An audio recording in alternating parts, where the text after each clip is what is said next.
नमस्कार साथियों, infusion notes के यूट्यूब चैनल पर आपका स्वागत है। आज का सेशन रहेगा साथियों 5 जनवरी 2024 राजस्थान करंट अफेयर्स का। इस सेशन में साथियों जितने ही महत्वपूर्ण प्रश्न बने हैं राजस्थान करंट अफेयर्स के वो मैं आपके साथ शेयर करूंगा। साथियों उन प्रश्नों से जुड़े जो महत्वपूर्ण तथ्य आपसे आगामी प्रतियोगिता परीक्षा में पूछे जा सकते हैं उन पर भी मैं आपके साथ जानकारी साझा करूंगा। इसके बाद साथियों अपने देखेंगे सूजत सार, जिसमें जो इंपॉर्टेंट होगा सूजत सार के अंदर वो महत्वपूर्ण जानकारी मैं आपके साथ शेयर करूंगा। इसके बाद साथियों अपने राजस्थान जीके के जो पुराने एग्जाम के अंदर आए हुए 5 महत्वपूर्ण क्वेश्चन हैं वो भी देखेंगे और इसके बाद जो अपने कल करंट अफेयर्स पढ़ा था उसका भी रिवीजन करेंगे। सेशन आपको पसंद आए तो इसे लाइक व शेयर जरूर कीजिएगा। इन्फ्यूजन नोट्स के यूट्यूब चैनल को लाइक व सब्सक्राइब कीजिएगा और अपने दोस्तों में भी इसे जरूर शेयर कीजिएगा। तो शुरुआत करेंगे साथियों सेशन की। पहला क्वेश्चन आपसे पूछा गया है, लाइफ टाइम मरु रत्न पुरस्कार 2023 किसे दिए जाने की है जो घोषणा अभी की गई है। आपसे पूछा है कि लाइफ टाइम मरु रत्न पुरस्कार 2023 किसे दिए जाने की घोषणा की है, तो आंसर रहेगा डॉक्टर कमलेश शर्मा और अमित शर्मा को दिए जाने की घोषणा है जो की गई है। मरु पर्यावरण संरक्षण संस्थान एवं महिला पीजी महाविद्यालय जोधपुर की ओर से दिया जाता है।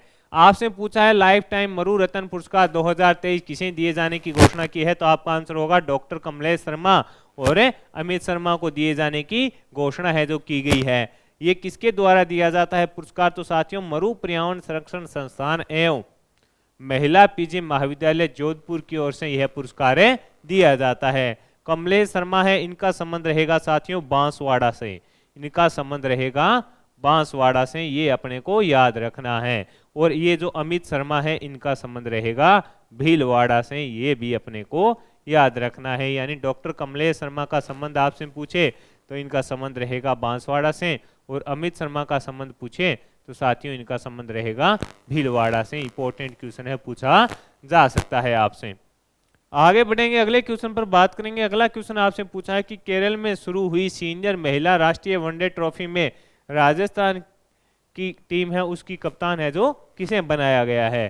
केरल में शुरू हुई सीनियर महिला राष्ट्रीय वनडे ट्रॉफी में राजस्थान की क्रिकेट टीम की कप्तान है जो किसे बनाया गया है, तो आंसर रहेगा प्रियंका शर्मा को बनाया गया है। किसको बनाया गया है, तो आंसर रहेगा प्रियंका शर्मा को बनाया गया है। और प्रतियोगिता का आयोजन है साथियों जो 4 जनवरी से शुरू हो चुकी है। बीसीसीआई के द्वारा इस प्रतियोगिता का आयोजन करवाया जा रहा है। केरल में शुरू हुई सीनियर महिला राष्ट्रीय वनडे ट्रॉफी में राजस्थान क्रिकेट टीम की कप्तान किसे बनाया गया है, तो आंसर रहेगा प्रियंका शर्मा को बनाया गया है। प्रतियोगिता का आयोजन कहां पर हो रहा है, केरल के अंदर है। 4 जनवरी से इसका आयोजन शुरू हो चुका है और इसका आयोजन है जो बीसीसीआई के द्वारा साथियों करवाया जा रहा है, ये भी अपने को याद रखना है। अगला क्वेश्चन आपसे पूछा है कि प्रदेश का प्रथम एथेनॉल प्लांट कहां शुरू किया जाएगा। मोस्ट इंपोर्टेंट क्वेश्चन रहेगा, आपसे पूछा जा सकता है कि प्रदेश का प्रथम एथेनॉल प्लांट कहां पर शुरू किया जाएगा, तो आंसर रहेगा सूरतगढ़ के अंदर। कहां पर शुरू किया जाएगा, तो आंसर होगा सूरतगढ़ के अंदर साथियों यह प्लांट है जो शुरू किया जाएगा। कब, मार्च 24 के अंदर इसकी शुरुआतें की जाएगी। अभी जो जानकारी मिली है उसके आधार पर बताया गया है कि इसकी जो शुरुआत है वो मार्च 2024 के अंदर की जाएगी। मार्च 2024 में सूरतगढ़ में शुरू किया जाएगा। इस प्लांट के अंदर चावल व मक्के से एथेनॉल बनाया जाएगा, ये अपने को याद रखना है। चावल व मक्के से साथियों क्या बनाया जाएगा, एथेनॉल बनाया जाएगा, ये भी अपने को याद रखना है। चावल व मक्के से क्या है, एथेनॉल बनाया जाएगा, ये अपने को याद रखना है। कहां पर शुरू होगा, सूरतगढ़ के अंदर होगा। श्री गंगानगर सूरतगढ़ आपको ही पता है, मार्च 2024 के अंदर। आगे बढ़ेंगे, अगले क्वेश्चन पर बात करेंगे। अगला क्वेश्चन आपसे पूछा है भारत भूषण अग्रवाल पुरस्कार 2023 से किसे सम्मानित किया गया है। ये मोस्ट इंपोर्टेंट क्वेश्चन है। भारत भूषण अग्रवाल पुरस्कार 2023 से किसे सम्मानित किया गया है, तो आंसर होगा दिवेश भट्टाचार्य को। मोस्ट इंपोर्टेंट क्वेश्चन है, पूछा जा सकता है आपसे साथियों। भारत भूषण अग्रवाल पुरस्कार 2023 से किसे सम्मानित किया जाएगा, तो आंसर रहेगा दिवेश भट्टाचार्य को। इनकी कविता संग्रह नुहे की नाव के लिए दिया गया है। किसके लिए, इनकी जो कविता है वो कौन सी है, नुहे की नाव के लिए दिया गया है। इनका संबंध है जो भरतपुर से है, इनका संबंध इंपॉर्टेंट है वो याद कीजिएगा आपसे पूछा जा सकता है। इनका संबंध रहेगा साथियों भरतपुर जिले से। आगे बढ़ेंगे, अगले क्वेश्चन पर बात करेंगे। अगला क्वेश्चन आपसे पूछा है कि प्रदेश का पहला सरकारी इंजीनियर कॉलेज कहां बनाया जा रहा है? तो जयपुर के अंदर बनाया जा रहा है। प्रदेश का पहला सरकारी इंजीनियर कॉलेज कहां पर बनाया जा रहा है?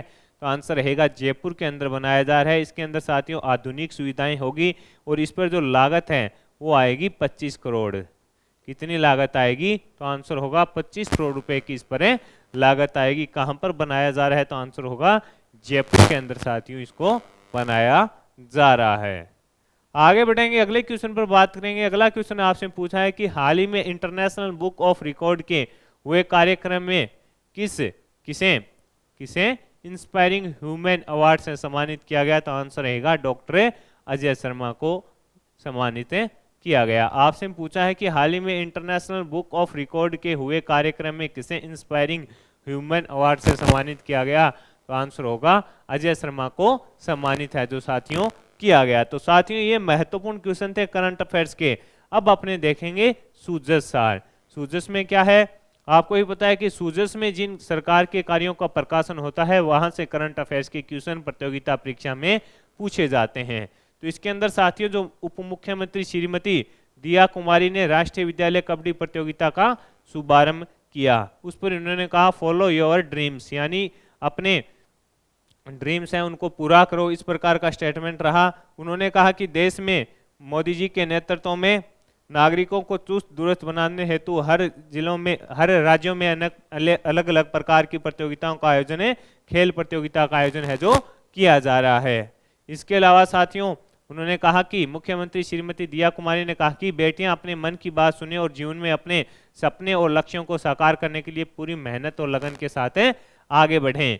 और ये साथियों 17 वर्ष आयु छात्रा साहबरा का शुभारंभ किया था 67वीं राष्ट्रीय विद्यालय कबड्डी प्रतियोगिता का, ये अपने कल भी पढ़ा था। इसके अलावा मुख्यमंत्री के निर्देशन के बाद स्वास्थ्य विभाग ने कार्य योजना है जो बनाई है, उसमें यह भी बताया गया है कि NDPS दवाओं की अवैध बिक्री पर सख्त कार्रवाई होगी। मुख्यमंत्री जी का है जो सख्त निर्देश दिया गया है। इसके अलावा इसके अंदर साथियों बताया जा रहा है कि प्रदेश के विकास के लिए अधिकारी टीम भावना से कार्य करें। मुख्य सचिव की विभिन्न विभाग के जो अतिरिक्त मुख्य सचिव, प्रमुख सचिव, विभाग अध्यक्ष व संभागीय आयुक्त और जिला कलेक्टरों के साथ है जो बैठक हुई है। मुख्य सचिव बने हैं सुधांशु पंत। उन्होंने साथियों जो अलग अलग विभाग है अपने प्रदेश के अंदर और उसके जो मुखिया हैं उन विभागों के उनके साथ है जो मीटिंग की है। उन्होंने कहा है कि प्रदेश के विकास के लिए प्रत्येक अधिकारी को टीम भावना से कार्य करने की आवश्यकता रहेगी। इसके अलावा कैबिनेट मंत्री श्री दिलावर ने पदभार ग्रहण किया। राज्य के नवनिर्वाचित कैबिनेट मंत्री श्री मदन दिलावर ने सचिवालय के मंत्रालय भवन स्थित अपने कक्ष में विधिवत पूजा अर्चना के बाद है जो पदभार ग्रहण कर लिया है। इस प्रकार का इसमें जो महत्वपूर्ण चीजें थी वो मैंने आपके साथ सुजस से शेयर कर दी। यहाँ से भी अगर क्वेश्चन बने साथियों मेरा प्रयास है कि वो आपका गलत नहीं होना चाहिए। अब अपने साथियों देखेंगे राजस्थान जीके के 5 महत्वपूर्ण क्वेश्चन जो पुराने एग्जाम के अंदर पूछे गए हैं। शाहपुरा का फुलडोल महोत्सव किस महीने आयोजित किया जाता है? तो आंसर रहेगा चैत के अंदर। कब आयोजित किया जाता है? चैत में इसका आयोजन किया जाता है। पर्यावरण चेतना जैसी आधुनिक शब्दावली का महत्व बहुत पहले ही किस संत ने जान लिया था? तो आंसर रहेगा जाम्बोजी ने। किसने जान लिया था साथियों? जाम्बोजी ने। संत जाम्बोजी का जन्म स्थान कौन से जिले के अंदर है? तो आंसर रहेगा नागौर के अंदर। किस लोक देवता के माता पिता का नाम हंसा देवी और लोहट जी था? तो आंसर रहेगा जाम्बोजी। आपसे पूछा है किस लोक देवता के माता पिता का नाम हंसा देवी और लोहट जी था? तो आंसर रहेगा जाम्बोजी के। अगला क्वेश्चन है कि जाम्बोजी के अनुयायी किस रूप में जाने जाते हैं? तो आंसर रहेगा बिश्नोई में। कौन से रूप में जाने जाते हैं? तो आंसर होगा बिश्नोई के रूप में। तो साथियों ये महत्वपूर्ण क्वेश्चन हो गए अपने राजस्थान करंट अफेयर्स के। अब अपने साथियों जो कल करंट अफेयर्स पढ़ा था उसका भी रिवीजन कर लेते हैं। कल हमने पढ़ा था नेशनल स्टॉक एक्सचेंज के अनुसार 47.8 लाख निवेशकों के साथ राजस्थान देश में कौन से स्थान पर है? छठे। 67वीं राष्ट्रीय विद्यालय कबड्डी अंडर 17 छात्र समूह प्रतियोगिता कहां पर शुरू हुई है? जयपुर में। शुभारंभ दिया कुमारी जी के द्वारा किया गया। हाल ही में Rajasthan police cyber volunteer portal को किसने लॉन्च किया था? आंसर रहेगा उत्कल रंजन साहू ने। एशिया का तीसरा सबसे बड़ा ग्लास प्लांट कहां पर लगाया जाएगा? तो भीलवाड़ा के अंदर। देश में प्राकृतिक कृषि को बढ़ावा देने हेतु प्राकृतिक खेती पर राष्ट्रीय मिशन के तहत देश के 10 श्रेष्ठ कृषि विश्वविद्यालय में राज्य के किस संस्थान को शामिल किया गया है? तो आंसर रहेगा महाराणा प्रताप कृषि एवं प्रौद्योगिक विश्वविद्यालय उदयपुर को इसके अंदर शामिल है जो साथियों किया गया है। तो साथियों इस सेशन में मैंने आपके साथ राजस्थान करंट अफेयर्स, सूजसार, पुराने एग्जाम में आए हुए महत्वपूर्ण राजस्थान के क्वेश्चन, इसके अलावा जो कल करंट अफेयर्स पढ़ा था उसका भी रिवीजन करा दिया। सेशन आपको पसंद आया है तो इसे लाइक व शेयर जरूर कीजिएगा। इन्फ्यूजन नोट्स के यूट्यूब चैनल को लाइक व सब्सक्राइब कीजिएगा और अपने दोस्तों में भी जरूर शेयर कीजिएगा। वीडियो के डिस्क्रिप्शन में साथियों PDF का लिंक होगा, वहां से आप आसानी से डाउनलोड कर पाएंगे। धन्यवाद साथियों।